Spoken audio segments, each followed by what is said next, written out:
I want to welcome you to Truth and Wellness. I'm Gail McKenzie, I'm your host, and we're so glad that you have joined us today. I have with me a special guest, my friend Ken Wetmore. He's here to share how God has led in his life and took him from a journey. He was going kind of one direction and kind of led you into some youth ministry, didn't he? He works with kids, and he's going to tell us today about the great experiences that he's had all along the way and how God has led him to this place. So Ken, it's so good to have you here today. Well, thanks for having me, Gail. I appreciate it. Good to have you. Why don't we start telling our viewers here something about your background, where you came from, your family a little bit, so they get to know you just like I do. All right, I'd love to. Okay. As you mentioned, my name is Ken Wetmore, and I originally grew up in Hendersonville, North Carolina, just down the road from Nashville. Really great childhood there. Went to elementary school and high school.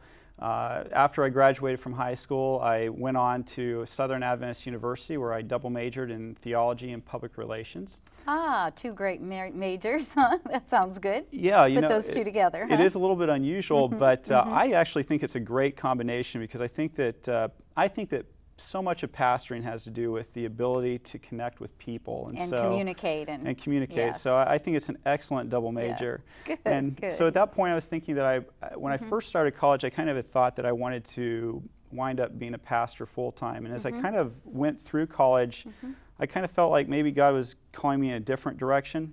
And so by the time I got to my senior year, I decided I was going to drop my theology major down to a minor and actually major in public relations. Okay. And so when I graduated, I had this degree in public relations and a minor in theology, and I knew that what I wanted to do is I wanted to go and do communications work for the Seventh-day Adventist Church. And I knew that my wife and I both wanted to go do some sort of missionary work. And so we looked all over the world to see where we could find a place that needed a teacher and somebody to do public relations. And the one place in the world that we found was the island of Guam, of all places. An island, okay. And where is Guam, just in case we don't all know our geography? Well, I'll tell you what, Guam's getting a little bit of play in the news right now because of everything that's happening in North Korea. That's right, But Guam is in the Western Pacific. Okay. It's about a 3-hour flight from Japan. Wow. It's a wonderful place. The people are just absolutely fantastic there, and we really loved the 6 years that we spent there. We were supposed to be there for only 2 years, and we wound up on a 6-year tour instead.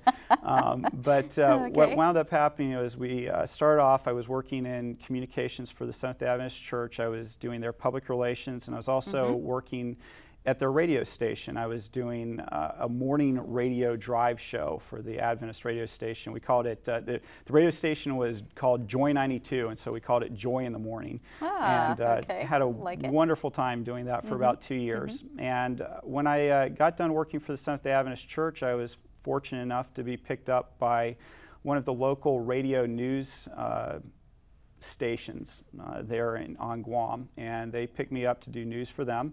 And after working with them for a short time, the NBC affiliate on Guam called up and said, "Hey Ken, what about television news? We pay more than radio." And that sounded good. More money sounded really good. All right, yes. So I wound all up of doing a sudden television you had news. Cameras then that you were looking into instead of just a microphone. You got it. Okay. I never thought I was pretty enough for television, and I don't know, but I don't think any of us think that. Yeah.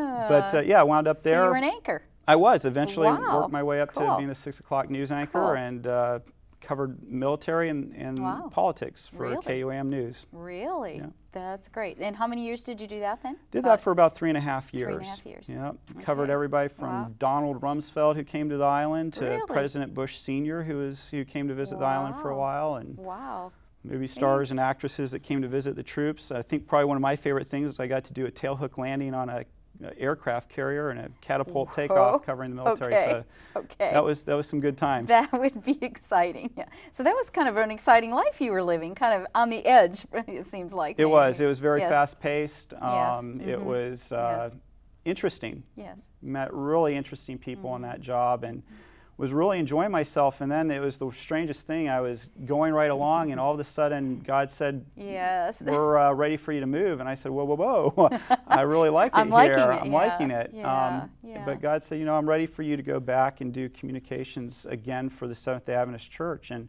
Okay. and I was a little taken back by that. I wasn't really prepared to go back in that direction, but my wife and I are really big believers that God has a plan for our lives, Okay. and that there is a way, a best way. Kind of like if you have a GPS. Okay, I like that. Where you're If you going have a with that. GPS, there's Yes. you can get to from point A to point B in Right. multiple different ways, but there is a best way. There is a way The that will straight- get you yes. the fastest, take you through the least undesirable neighborhoods, Yes. Yeah. that sort of thing. And so Yes. we felt God's call, both of us did. Right. And so we wound up Right. coming back, working for the Seventh-day Adventist Church, doing communications in the great state of Georgia. Ah, Georgia. And Okay. got back, started doing it, loved the people I was working with. They were absolutely fantastic to work with, but I don't know, this may be hard for viewers to understand, but after doing television news, public relations is about as slow and as boring. The job just, I was bored to tears after. So you were up here just doing all, and then all of a sudden, freet, Yeah, the you're brakes. like, it's like going on the going from the express train to Okay. walking along the tracks. Okay. So Okay. it was, Okay. it really slowed things down, and I loved the people I was working with, but it was just a really, really tough. And I remember praying and telling the Lord, I said, you know, I was really enjoying what I was doing. I'm grateful that I'm in a good place to work, but I'm bored. And I felt the Lord, I thought, well, you know, maybe I'll work for a couple years, and then maybe this is God's way of transitioning me back into doing news in the mainland of the United States or something like that. And it was Becoming a Tom Brokaw or something. yeah, like that was my dream actually. Yeah, Right. And so I thought, well, this is it, and I'll try to give the Seventh-day Adventist Church a fair number of years working, maybe 2 or 3 years, and then I'll go ahead and go back to television news if I can. And so anyway, so that's what was really crazy was after I'd been there for about a year, a friend of mine called up and said, Ken, my dad is in charge of hiring ministers out in Eastern Washington. He said, and we wanted to know if you were at all interested in being considered for this pastoral position. Whoa, so And all of a sudden the theology that you had kind of put as a minor is now You got something that kind of comes up to the forefront, right? Yeah, exactly. Wow, okay. And I said to Eric, I said, Eric, I don't think your dad's going to be interested in me. Firstly, I've only got a minor in theology, and I just, I don't think I'm the right guy for you. You'd never pastored, right? No, Okay. never. So you never. had no I mean, experience. Okay. Well, let me go. I've never done it for a paycheck, but when I was on Guam anchoring the news, my friend Eric and I had actually done a church plant together. We'd planted this little church, and I was doing my news anchoring full time, and I kind of did all the preaching for that church, but it wasn't full-time pastoring by any stretch of the imagination. So I said, Eric, I don't know if you don't get that there's a difference between helping preach a sermon and pastoring a church. And he said, I think I understand the difference, Ken, and I'd just like it if you'd talk to my dad. And I said, well, I'd have to talk to my conference president and get some permission before I said yes to that. And he said, well, do that and then get back to me. So I talked to my president. He said, well, Ken, he said, you know, I'm a big believer in you being where God wants you to be. He said, we don't want you to leave, but if you want to interview, that's up to you. To it, then. He was a good man.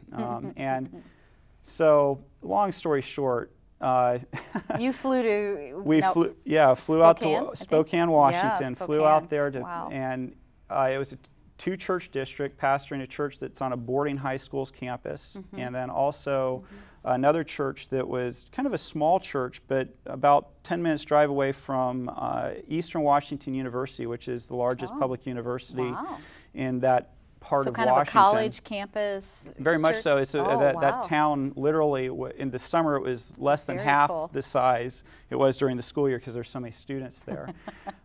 So flew out there, and we just knew that God had led us to do that. It felt like God's call, and I told the person who was in charge of hiring pastors, I said, are you really sure you know what you're doing? Because I don't know. He said, oh, Ken, you know, we've interviewed you, we feel really good about this. And I said, well, these are two churches that, you know, they're good churches, but I'm afraid I'm going to mess things up.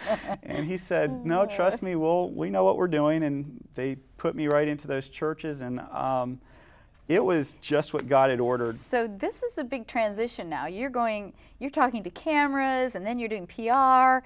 Now all of a sudden you're talking to young people. You're talking to kids, high school age, and then college campus. What were some of the things that you found were challenges there, maybe as you were tweaking your ministry skills? What were some of the things that you found that you needed to know how to reach them? You know what? I think that probably, this may not be a popular answer, but it's the truth. I think that probably the thing that prepared me best for ministry at those churches was television news. Okay.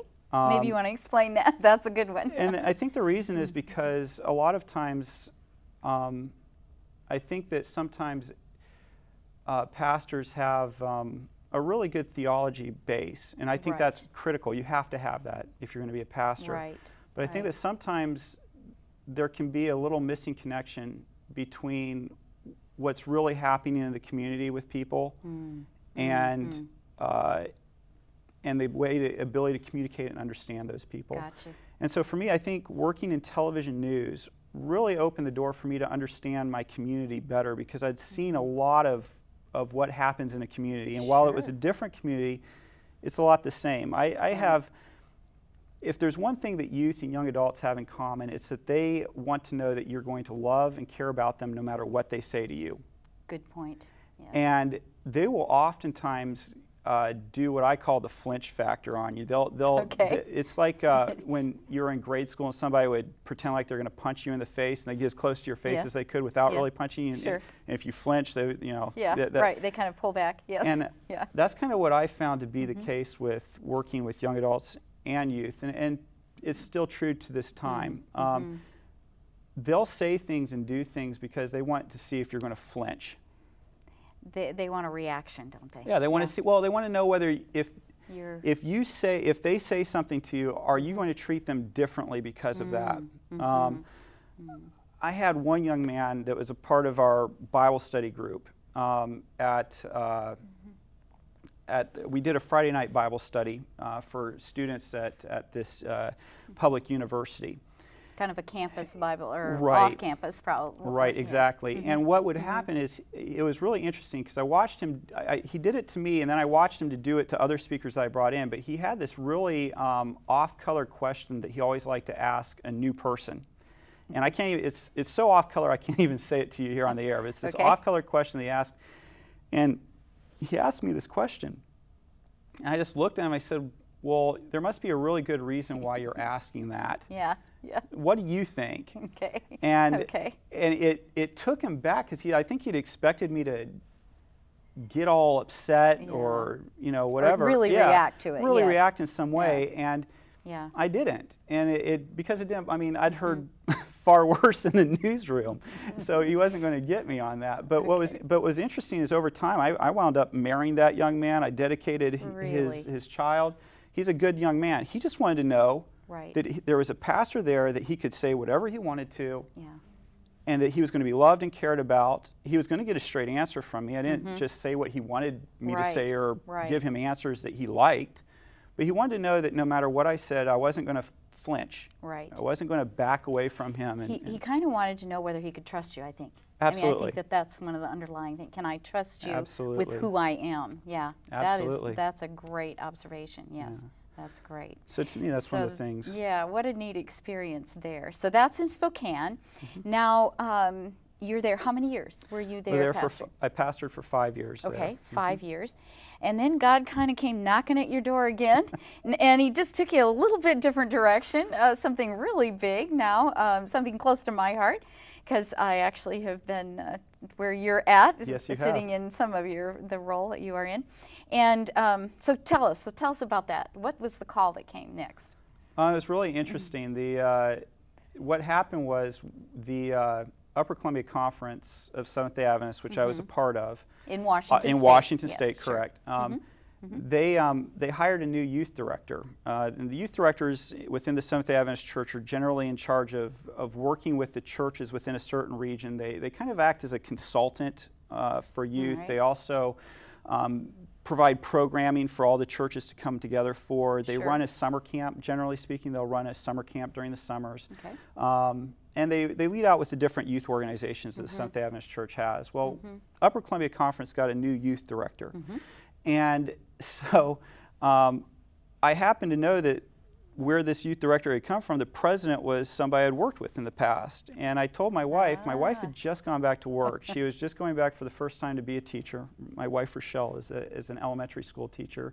Yes. And so she'd just gone back, and I said, Rochelle, I said, man, if you hadn't just started working, I'd be tempted to send an email to Steve Haley, is his name. I'd send him an email and see if they already have somebody picked out for that position or whether he'd be interested in getting an application from me. And Rochelle said, Ken, send in your resume. She said, I've felt like that's the direction God's calling you for a while. She said, so send in the resume. Let's see what God does. What a sweet wife. Hey, I have the best wife ever. I really do. She's fantastic. That's pretty sweet, yeah. So I sent in the resume, and before I knew it, I was sitting down in front of a group of people to interview. One of those people happened to be your husband, Mike. Yeah, I think he was there, And so I interviewed, and long story short, here I sit today. And I've been working here for about a year now, and I love it. To me, it just it fits the skills God's given me very well, and I have a blast doing it. So youth and young adults, is that right? That's kind of your youth, umbrella? I basically I have responsibilities from everything from I think about age 6 all the way up to about 30. Yeah. Oh well, just a few. Just then. a small. Yeah, just a small. That's right. That's swath right. of the. And now tell them what I'd like to really have you share is your work that you do with the summer camp program. And tell them a little bit about what the summer camp, the name of the summer camp, and where it's located. And then we're going to talk a little bit about what happens at that summer camp. So why don't you tell us first, where is that summer camp? What's the name of it? Oh, I love talking about summer camp. Yes. As I mentioned earlier, most youth directors are in charge of running a summer camp, Right. and our program is Indian Creek Camp. It's out. It's out in Middle Tennessee. Yeah, it is. It's on a big lake. What lake is it on, Gail? Center Hill Lake. Center it's on Hill Center Lake. Hill Lake. You got it. Yep. I-40 straight east, just about. Yes. You got it. And it's called Indian Creek Camp. It is. I've worked at other camps. Okay. And so you've had some experience around the. I've had some experience, North and America. it is just a fantastic camp. It really is. Okay, I really all totally enjoy working there, and the group that works there is just a fantastic group of people. And but it runs for 7 weeks during the summer. Okay, that's what we would like to know. Yeah. So it starts about what? When is your starting date? This summer is June 9. June 9. Basically, our camps start at age 7. Okay. And they run all the way up to age 17. Okay.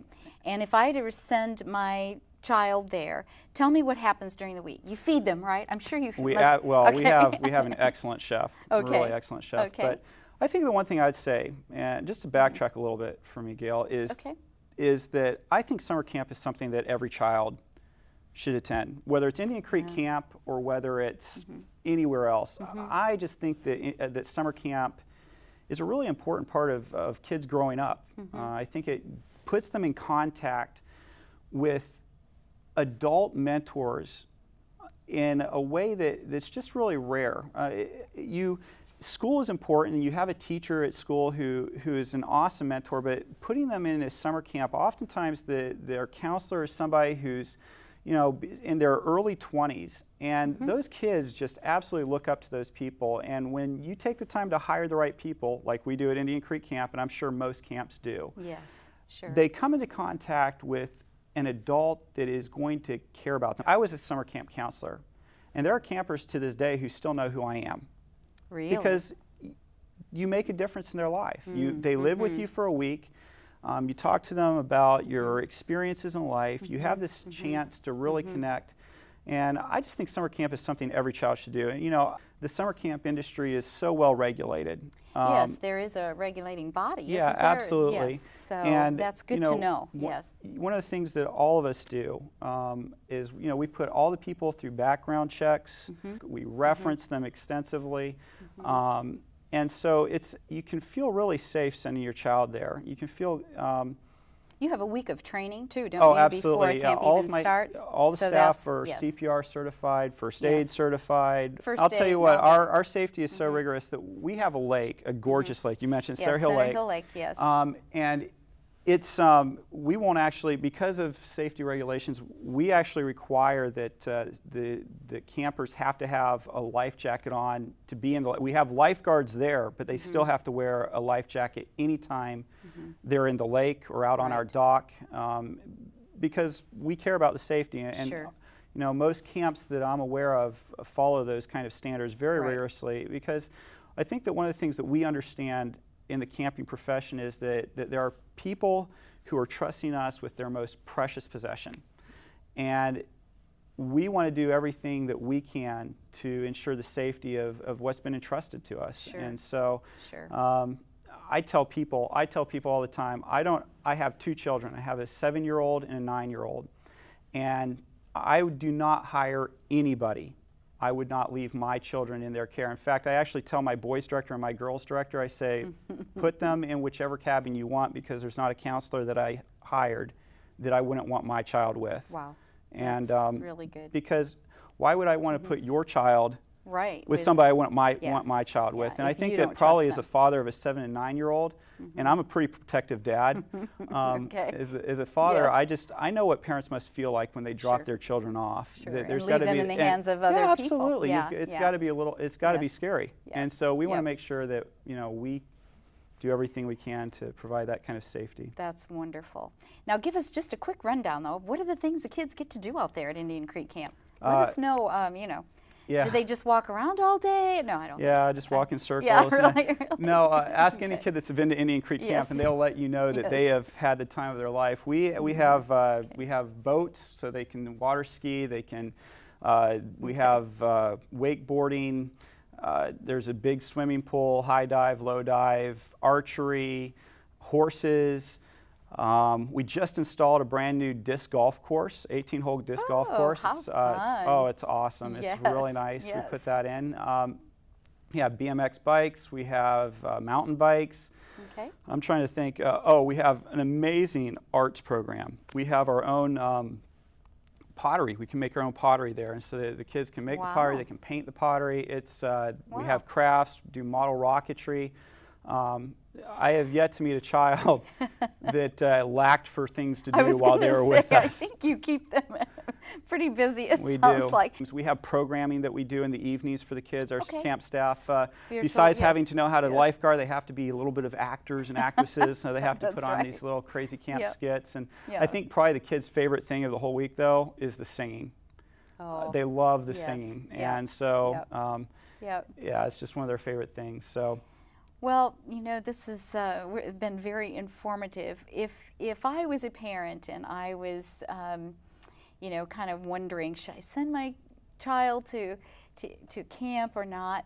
Tell me. I know you've shared a little bit about it, but what are some of the skills? What are the things that they may take back with them and bring back home to face some of the things that teenagers and children face today? Because let's face it, it is kind of a tough world to live in. And so what are some of the challenges that you help them face if they come to camp? What would you help them with? I think one of the really positive things about summer camp is that it puts them into contact with their peers in a very well defined boundaries. Our counselors and staff are on site to kind of help those relationships as they grow. Sure. We're very careful to watch for bullying and to kind of help kids learn how Good. to appropriately deal with their relationships.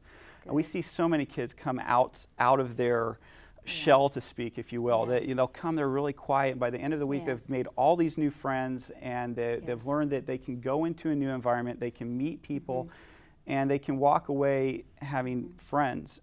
For our camp is a Christian camp, and so I think for me, Okay. the biggest thing That's is right. that they actually walk away knowing Jesus better. when they come to our camp. Amen. And I that they like that. deepen that relationship with Him. We really focus a lot on teaching them how to have their own devotional life, how to really come in contact with Jesus and know Him as their own personal Savior. We're a Seventh-day Adventist camp, but we have a lot of children who come that aren't Seventh-day Adventists, and we're great with that. We love having them there, and the things that we teach them are things that I think any Christian church would be delighted to have their child come home understanding about. Right, right. And that happens sometimes, like you mentioned, in the programming and even with the counselors. The counselors, don't they have worship with kids? I think the counselors is the primary place where it happens, because they spend so much time with that counselor during the week. And I can think of last summer so many times where I'd have a counselor come up to me and say, in the morning, he'd say, you know, or she would say, you know, I was up last night and talked to camper X, and they're going through this struggle at home. Mom and Dad are going through a divorce, and I prayed with them. Boy.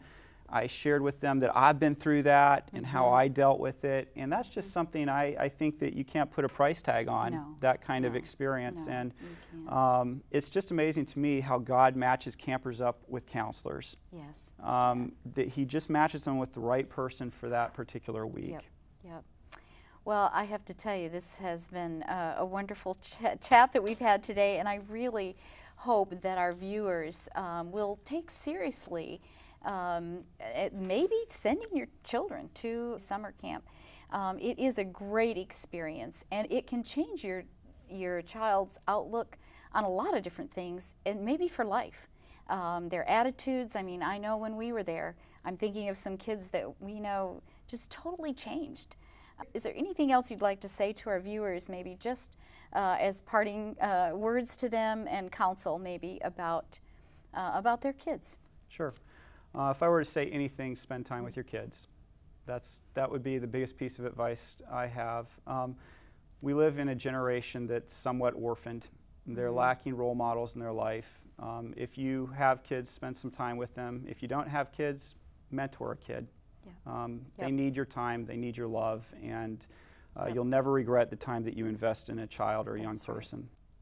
Ken, it has been so good to have you here today, and I have enjoyed our chat and learning about summer camp and what kids do there, and we are so glad that you have been with us, and I hope that you have learned some things today too. So thank you, and I hope you'll join us again. Thanks.